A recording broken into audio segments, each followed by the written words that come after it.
Robbie Farr has been one of Australia's top race car drivers for 2 decades. After being employed by several different teams throughout his stellar career, Robbie is now firmly settled at East Coast Pipeline Racing, thanks to team owner Barry Waldron's unbridled passion for sprint car racing. Farr has enjoyed stunning success on Australia's dirt ovals, winning a plethora of major events, and he's among a select group of men to have won the Australian Sprint Car and Speed Car Championships. There's only one major event to have eluded him thus far: the sport's holy grail, World Series Sprint Cars. The former Sydney resident, now living at Burns Beach in Western Australia, has finished runner-up in the World Series Championship a staggering 5 times. He heads into tonight's grand final a narrow points leader over David Murcott. Will this be his year? Robbie grew up in a family environment that lived and breathed speedway racing. Dad always raced, from the time I was born, so pretty much, I think when I was 6 weeks old, I got, thrown in the back of an F100 and taken to Adelaide, in a car, and just sort of pretty much spent all my weekends at racetracks growing up, either whether it be at go-karts or speedway, and it's just such a big part of my life from day one, and really good upbringing. Speedway is a great environment to be brought up in. I think it keeps, you always got your family and your friends around you type thing every weekend, and I always probably did find myself getting in a bit of trouble when I was a kid, but I think it kept me out of a lot too. Speaking of trouble, you did enjoy rugby league as a youngster as well, playing a bit of hooker. You probably would have got into a few scuffles there, no doubt.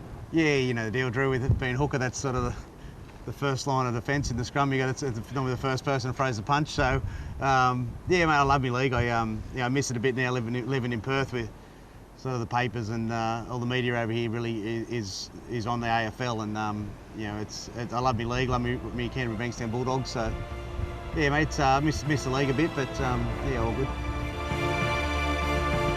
Robbie Farr forms part of a racing dynasty, and during the 80s and 90s, Dad Dennis and brother Colin used to bang wheels with Robbie, then known as the Wild Child, every weekend at Sydney Speedway. It was great, obviously it keeps the family tight, and we when we first started in go-karts together, we had to share a kart originally, and then we got a go-kart each, and the rules were we weren't allowed to crash into each other. Well, that didn't work out too good. I think I crashed him out first show, and we packed up after the first heat, and Dad cracked him, and we went home. So, but he's always been obviously very competitive with my brother. I think most brothers are, and it's just we have a fantastic relationship now, and it's been good growing up in speedway, and as I said, in go-karts. So, I think it's a great family sport. You mentioned go-karts, and probably not a lot of people know this, but you raced against some interesting names, some rather big names in the sport. Yeah, it's back in the day, Mark Webber and David Coulthard and Craig Lowndes and them sort of guys were all racing karts around the same time, and it didn't matter back then. We're all sort of 13, 14, and no one knew what anyone was going to go on to be, and they were just another name or another number back then. But it's just interesting to see all the different paths. From kids, which everyone's gone in different paths and different circles, and some guys that were great go-kart racers that never made it, or you never seen them again. So it's just interesting the way it all worked out, and I sort of have a little bit to do with some of the supercar guys now through our sponsor Orcon, and Mark Winterbottom and them guys, and they're all ex-go-karters, and James Courtney and all them guys. So it's it's good to have a chat with them about the old days occasionally. After cutting his teeth in racing, driving go-karts, Robbie Farr graduated to sprint cars at just 16 years of age. Yeah, look, I was pretty successful in the go-karts. We used to run pretty decent, and when I turned 16, Dad sort of said to me, we can either do 1 year in Formula Forward and keep chasing the road racing path, but pretty much after 1 year, if we don't make it, we're out of money. So we had a sprint car in the shed, and Dad said, I know we can do this for a few more years this way. So I chose the speedway path, and that's obviously growing up in it. It was a pretty easy choice to make, and one that I'm happy I did. Robbie, his father and brother are the proud owners of a unique record in the history of Australian speedway. Yeah, it was when I first started. I think it was back in about 1989. and we actually were racing Parramatta at the time, and I think my brother won the race. My dad ran second, I ran third, and I think it's it's the first time in Speedway history that the family have taken up the first 3 spots. Father and 2 sons. So that was a unique night, and just some little memories like that over the years are just special. You never forget them. Robbie is indebted to his dad for providing him with a career in racing, but Farr also pays credit to former top speed car driver Bob Woods for the role he has played. Yeah, when the family team, we couldn't afford to race anymore, and which was about 1996. In Speedway at the time, there wasn't a lot of sprint car owners that just put drivers in the cars, and especially I was pretty young back then, pretty wild, and used to tear up a bit of gear and either try and get to the front or flip trying, and Bob Woods, there wasn't any opportunities for me in sprint cars at the time. Bob Woods had a speed car, and a very good one that Tony Stewart had just raced the year before, the American, and he offered me the ride, and we jumped in that and ran that for 2 years and won the Australian title and won some races in New Zealand and Australia, and that was a really good thing to keep me on the map. If you're not racing, no one's looking at you, you're not going to get a ride. So I think Bob Woods, at a critical time in my career, Bob Woods was a massive help to me and to keep me racing and get me to where I am today. But what about your first World Series and your affiliation with World Series, because you have been around for a while now? Yeah, I did. When I got back in a sprint car with O'Brien Aluminium, I'd raced for their team, and we had a first go at about 99 in World Series.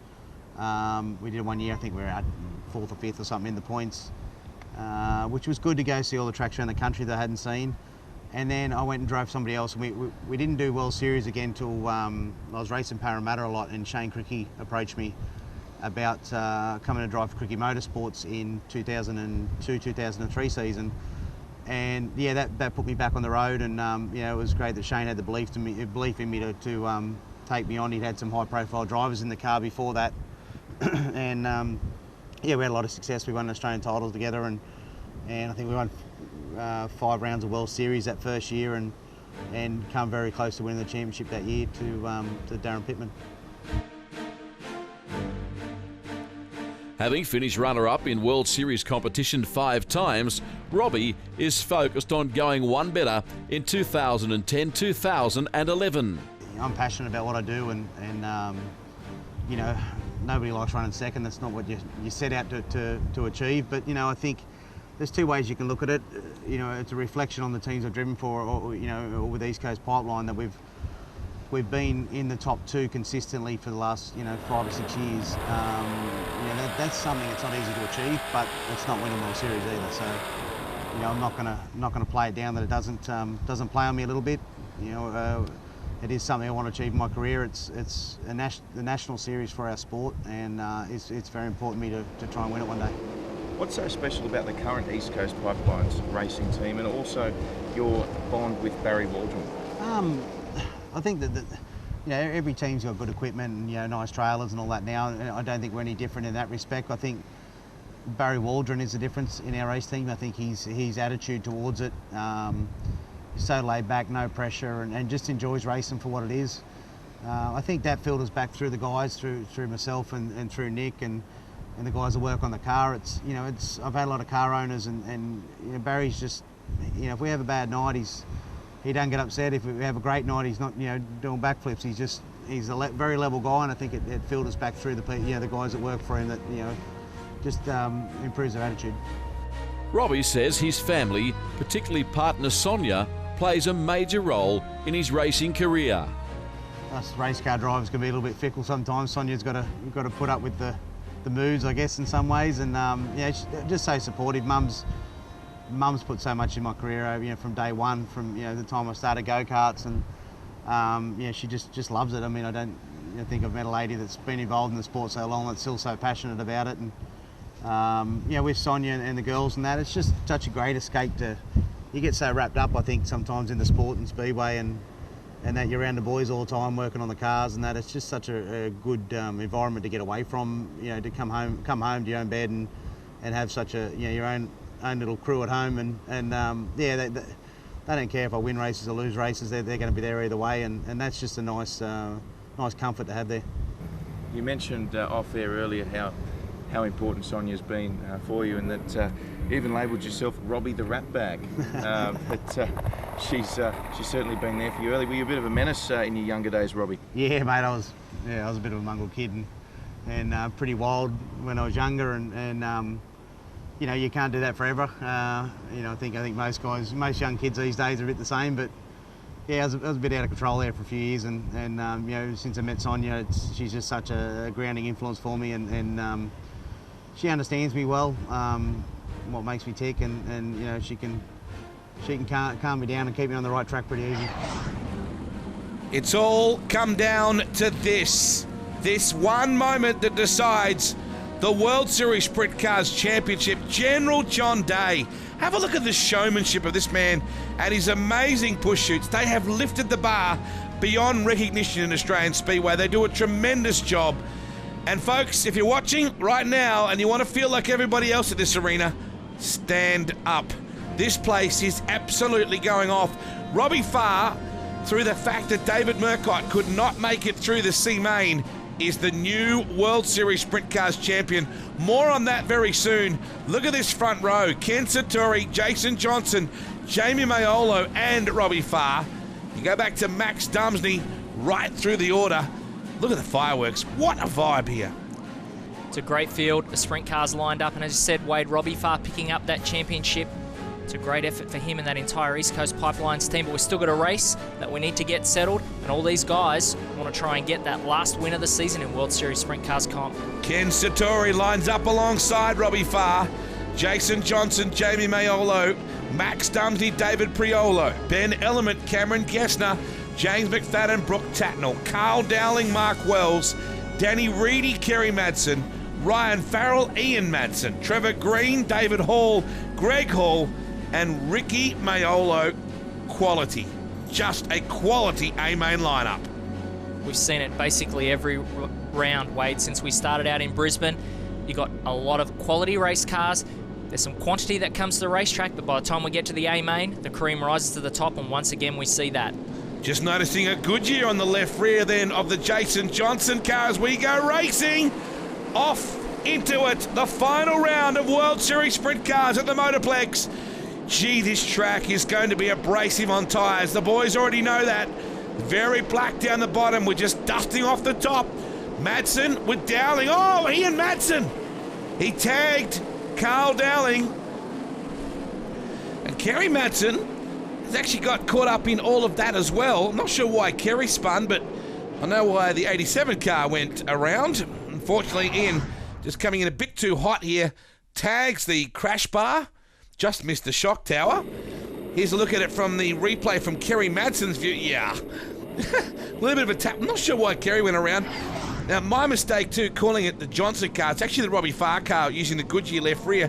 And I know that because of the yellow writing on that left rear tyre.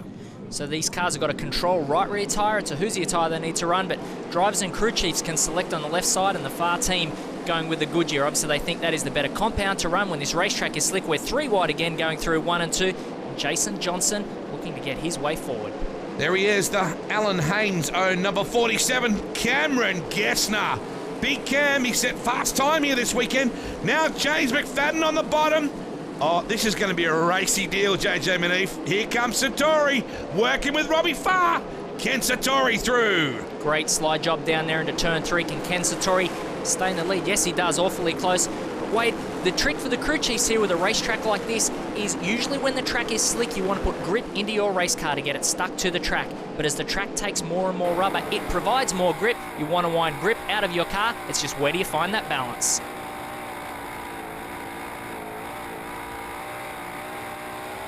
Doesn't sound like he's lifting a great deal there, does it? No, Robbie's just trying to run around on the top side of the speedway, keep the momentum up, hard on the throttle again, turning these things over 8,000 RPM. Robbie doing a great job again, very smooth. You can almost see the concentration as Robbie Farr there working at the wheel. Oh, jeez. This number 68 cheater of Cam Gessner right up against the wall. Nothing scares this big fella. He's about 6'8" in his socks. Big, powerful man. and work their way out of turn 2. Here is Robbie Farr, the East Coast Pipeline Orcon Steel number 7. Real shame here, the team owner Barry Waldron not here to see this victory this weekend for the team. They've done a phenomenal job. Crew Chief Nick Speed and the boys can be very proud. Now we're looking at the Satori car here. That top wing is dragged right back, and this car is certainly going forward. And he's running right against the fence. We saw him switch to the low side to get around the lap car. As most of the field is strung out into single file, we see everyone up against the fence trying to keep the tyres out of the rubber, try and avoid the abrasiveness on the racetrack and keep the speed up. Now Jason Johnson down to the low side. One guy who's down here on the bottom of the speedway is Max Thumbs, and he gets past now. Ian Madsen started deep in this field, obviously had problems on the first lap, but he's charging forward. Robbie Farr using the top side. Most guys are up high. If you want to know how fast a race car is, generally watch the driver's left elbow. In a situation like that, the busier they are, it seems, the faster the car is, Jay. Faster the car, or how much they've missed the setup and the hard at work. Robbie Farr almost gets into the fence coming off turn 2. You can see as he slid up the racetrack, he just had to hope that that little tiny bit of a cushion was going to stop him before he gets to the concrete. You just have to have so much commitment in your race car to run against the fence. Max Dumsley on board. Hard on the pin. The Valvoline GKR Transport number 5 Maxim. You can see that shiny point to the extreme right is the concrete curb. And that's the bike track just to your right. Max running a fine line there with that left rear. And that bottom, as you said, starting to really work for him. We saw Max Numsey in the earlier heat race really make some ground on the bottom of the speedway. He's electing to run down there. He needs to be careful about tyre wear for most of this race, but if he can keep the tyres under his car, he's been doing this for 30 years. Robbie Farr's got to keep the sidewall on this tyre, not rub it off on the concrete. How about the side wing as well, the panel on that top wing? Robbie Farr's been doing this since he was 16 years old. McFadden is out. They have ripped the wheel right off the totally workwear West Australian Diamond Drillers number 25. And J-Mac, I fancy, has just gone a little too high. Definitely not a tyre problem in terms of tyre wear. You can see a lot of tread on there, and the actual outer of the wheel was still on there. So I think, Wade, you're correct in saying that James McFadden got up, bumped the fence. The West Australia 25 done for the evening. Former national champion already, and he's still just 21. Ken Satori to lead away. Look at that top wing. It is dragged right back like Kenny's trying to stargaze. Car is hooked up. His brother Brett Satori, the crew chief on that car. They work together very well. Johnson looming in third. Robbie Farr to your left in the East Coast Pipeline 7. And Jason Johnson throws the slider at him. A speculator, you might call it. Both drivers with a lot of respect there for each other. Jason Johnson tried to put the move on. Robbie Farr saw him coming, stayed up against the fence, and Johnson gave him a little bit of room. Now as the cars string out, it will be tough for Jason Johnson to get a run on Farr, and you can see there, once you build that momentum, it is tough, so you've got to try those moves at the restart. And you're right, Wade, that wing is jacked all the way back for Ken Satori. Now the one thing, he's got to stay on the throttle, because if he rolls out of the throttle, that car's going to go straight ahead. Dumsley on the low side. Now we know that this track is taking rubber. We're watching Max, the way the front wheels are pointing left, coming off the turn. He has to keep working to pin the car down on the inside because it's driving up the track in a straight line. Max on the gas, very gingerly in places and hard on it in others. You don't want to spin the tyres when you're down in the rubber like this. You want to get the car down in there, lock it down on the black part of the racetrack, drive it forward, try and preserve your tyres to the end of the race. Farr continues to just edge into that concrete fence coming off turn 2. Wow, Ian Madsen. Here comes Dino, the TMG Fabrication number 32 on a mission. Ken Satori putting the Hall car a lap down. Look how low the tyre pressure is in the left rear as well. You can literally see it crinkling over on the bottom side of the tyre where it meets the racetrack. What, 3, 4, 5 pound? You're probably going to run about 4 to 5 pound in your left rear tyre here, and with the track slick like this, maybe 6 to 8. It might be down just a little bit. You run a bleed off in those wheels, and it actually keeps the air pressure where you want it. If you don't get the bleed off quite correct, you can actually let too much air out and it go down. Remember, we're only a few laps back into this race from a restart. Maybe that tyre has gone down a little too much during the yellow light period. It'll need to build its pressure back up. Greg Hall on the bottom. He and brother David have a phenomenal team that they run together with dad's support. As Robbie Farr continues to pepper away, Madsen on the high side. Ian too loves to get up and really shake it. Robbie almost turning right in that corner down the straight to piece the car off. and that cushion is moving closer and closer to the fence. I mean, it's getting further around every lap as we see Ian Madsen with a slide job down into turn 1. Ken Sartori's got a nice lead, but Ian Madsen from way back in the field, obviously that West Australia 32 car is very stout, and he is coming forward at a rate of knots. What a drive from Ken Sartori, about to put a lap down on Ryan Farrell. I've been watching this kid race for years, both in Formula 500s, into sprint cars as well. His dad is known as the Hombre. He started racing with the number 41 because he was 41 when he started. And Ken, a teenager, when he got into Formula 500 racing with brother Brett, watching Max on the bottom and Robbie Farr on the high side. Wow, Max is coming on. Both of these guys have had some fantastic races over the years. They've battled for many race wins, and Max Dumsney's got that low side. He's got that race car locked down. Now onto Ian Madsen. Looks like he can drive right on bars. Got a problem here in the 41, Kenny Sartori. What's going on? Like water or something coming out. There's maybe the radiator. What little radiator there are in these cars, just let its guts go. It does look like coolant that's come out of that race car, so all you've got is a water temp gauge and an oil pressure gauge as Ryan Farrell pulls out to the inside now. So if Sartori's pumped the coolant out of that race car, he's not going to have many laps left before it torches a motor. Max is working him on the bottom. Sartori oblivious to all this. We've now got a race for the lead. Max on the bottom. The Valvoline 5. Sartori fights back on the outside with conviction. But the 7-time World Series champion looking to break a 38-round drought to win a round of World Series. Max Dumsney and Mouse Green have just got that car beautiful on the bottom. Ken Sartori switches to the bottom. Obviously, he just saw that the place to be now, and as the race moves on, is down there in the rubber. Once you're in there, you can just carry so much speed through the middle of the corner. We see Robbie Farr also move down. Only a couple laps to go. 1 to go, in fact. It's amazing how quickly it gets by. Robbie Farr running down the bottom with Sartori. Max Dumsney, a come-from-behind win. Sartori will hold on to second. The new World Series champ, Robbie Farr, will get third. Ian Madsen powers through to 4th position. Danny Reedy, well done as well, in 4th place, in fact. 5th will be Robbie Farr, so looks like Robbie Farr might have, in fact, been put back a couple of positions. It will matter not in the grander scheme of things. Here he goes, Alex Zanardi style. Robbie Farr, look at this, the new World Series champ bags him up. Congratulations to all the teams who made it across the line. Robbie Farr, a deserving winner. Bad luck, David Murcott threw everything at him. How awesome was Jason Johnson? Well done, Rookie of the Year, Stephen Lyons. Ian Madsen, what a debut. Max Dumsney, stout. Trevor Green, awesome effort considering the dramas on the road. J-Mac, Danny Reedy, Brooke Tatnell, that's your top 10. Brian Mann, 11th. Ricky Mayolo, 12th. Special mention too to Titan Racing, who really threw everything at the series. Unfortunately didn't get to complete the whole deal. Prior to the checkered flag being brought down on the series, all drivers, officials, sponsors and fans attended a lavish black tie event the night following the Kwinana Beach Grand Final.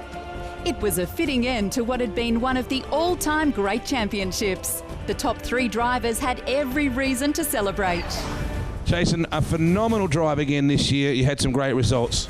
Really did. I mean, I really got to thank Alan Haynes for bringing me all the way around the world to compete. And, you know, Brendan's doing a really good job, and I think it shows, you know, by putting Matthew Reed in the car to keep the car in the top 10. And Alan's goal was to come out and win a championship as an owner.